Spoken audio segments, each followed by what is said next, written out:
Yaramam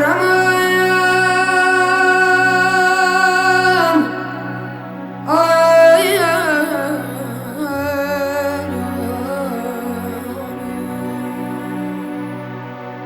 könlümün sevgili məhbub məniyəm.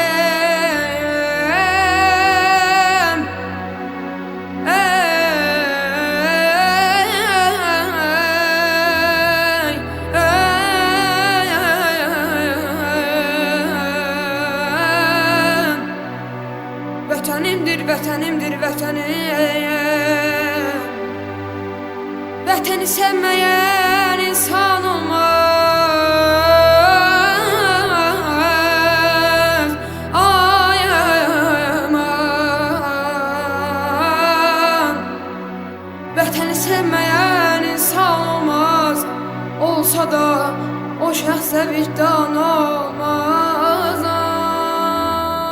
Ay aman, yar ay aman ey, sen beni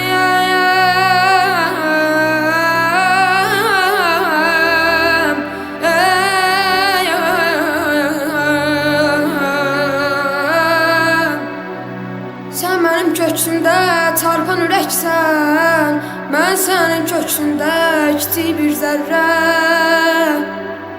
Mənə qanat verən,